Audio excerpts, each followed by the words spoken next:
চলতি বছরে সৌদি আরবে ১০০রও বেশি বিদেশি নাগরিককে মৃত্যুদণ্ড দেওয়া হয়েছে, যা গত ২ বছরের তুলনায় প্রায় ৩ গুণ।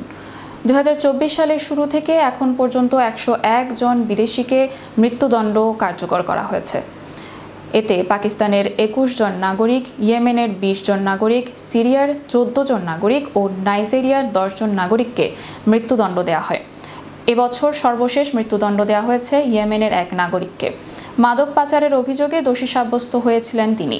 আন্তর্জাতিক মানবাধিকার সংগঠন European Saudi organisation for human রাইটসের লিগ্যাল তথ্যে সৌদি আরব প্রতিনিধি আব্দুল্লাহ আল মামুনের প্রতিবেদনের বরাতে জানা যায়, সৌদিতে এক বছরে বিদেশিদের মৃত্যুদণ্ডের সংখ্যা এটিই সর্বোচ্চ। এর আগে কোনো একটি বছরে সৌদিতে বিদেশিদের মৃত্যুদণ্ডের সংখ্যা ১০০ পার করেনি। বিভিন্ন দেশে মৃত্যুদণ্ডের সাজাপ্রাপ্তদের ফাঁসি দেওয়া হয়। সৌদি আরবে মৃত্যুদণ্ডের সাজাপ্রাপ্ত আসামিদের মাথা কেটে নেওয়া হয়।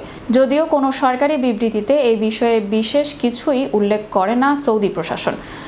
এছাড়াও ভারত, শ্রীলঙ্কা, আফগানিস্তান, মিশর, ফিলিপিন্স, সুদান সহ একাধিক দেশের নাগরিক রয়েছেন তালিকায়।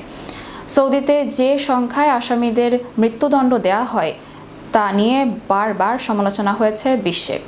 আন্তর্জাতিক মানবাধিকার সংগঠন অ্যামনেস্টি ইন্টারন্যাশনালের তথ্য অনুসারে ২০২৩ সালে আসামিদের মৃত্যুদণ্ডের বিধানের দিক থেকে চীনে এবং ইরানের পরই তৃতীয় স্থানে ছিল সৌদি আরব। এবছর এখন পর্যন্ত ২৭৪ জনকে মৃত্যুদণ্ড দেওয়া হয়েছে সৌদি আরবে, তার মধ্যে ১০১ জনই বিদেশি।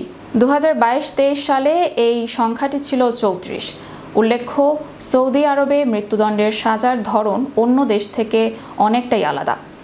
সেদেশে মৃত্যুদণ্ডের সাজাপ্রাপ্ত আসামিদের শিরচ্ছেদ করা হয়, যদিও সৌদির সরকারি বিবৃতিতে এ বিষয়ে বিশেষ কিছুই উল্লেখ করা হয় না।